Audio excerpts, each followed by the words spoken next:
صلو علی الحبیب صلی اللہ تعالی علی محمد۔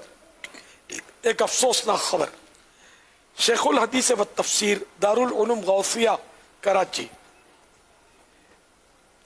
پیر طریقت حضرت علامہ مولانا مفتی عبدالحلیم ہزاروی صدیقی 24 شوال المکرم 1441 ہجری کو دار فانی سے کوچ فرما گئے۔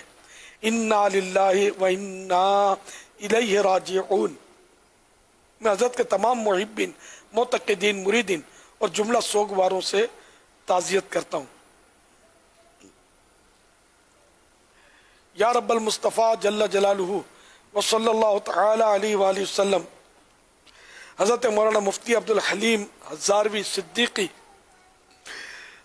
صاحب کو غریق رحمت فرما۔ اے اللہ ان کی دینی خدمات قبول فرما۔ مولا کریم دعوت اسلامی پر جو ان کی شفقتیں تھیں ان کا بھی ان کو صلہ عطا فرما۔ انہوں نے ہمارے گلزار حبیب میں بیان بھی فرمایا تھا، اس کا بھی ان کو اجر عطا فرما۔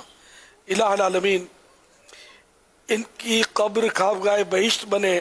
مولا کریم ان کی قبر پر انوار و تجلیات کی بارشیں ہوں۔ یا اللہ انہیں بے حساب مغفرت سے مشرف فرما کر جنت الفردوس میں اپنے پیارے حبیب صلی اللہ تعالی علیہ وآلہ وسلم کا پڑوس نصیب فرما۔ پروردگار ان کے تمام محبین، معتقدین، مریدین اور سوگواروں کو صبر جمیل اور صبر جمیل پر اجر جزیل مرحمت فرما۔ یا اللہ میرے پاس جو کوئی ٹوٹے پھوٹے اعمال ہیں اپنے کرم سے ان کا اجر عطا فرما۔ یہ سارا جو ثواب جناب رسالت مآب صلی اللہ تعالی علیہ وآلہ وسلم کو عطا فرما۔ بوسیلہ رحمت للعالمین صلی اللہ تعالی علیہ وآلہ وسلم یہ سارا جو ثواب حضرت علامہ مولانا مفتی عبدالحلیم ہزاروی صدیقی صاحب سمیت ساری امت کو عنایت فرما۔ آمین بجاہ النبی الامین صلی اللہ تعالی علیہ وآلہ وسلم۔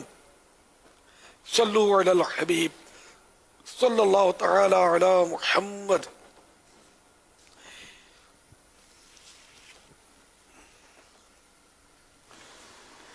حضرت مولانا عبدالحلیم صاحب دارالعلوم امجدیہ میں بھی انہوں نے تدریس فرمائی ہے ایک عرصے تک، اور ہم سے شفقت، دعوت اسلامی کی شفقت فرماتے تھے، اور بیان بھی ایک بار کا تو مجھے یاد ہے انہوں نے بیان فرمایا غالباً گلزار حبیب میں دعوت اسلامی کا ہفتہ وار اجتماع میں، ماشاءاللہ، اور بالکل وہ ہم جس طرح چاہتے ہیں اس طرح وہ مجھے یاد پڑتا اسی طرح انہوں نے بیان فرمایا تھا، ترغیبی، نیکیوں کی طرف ترغیب دینے والا بیان۔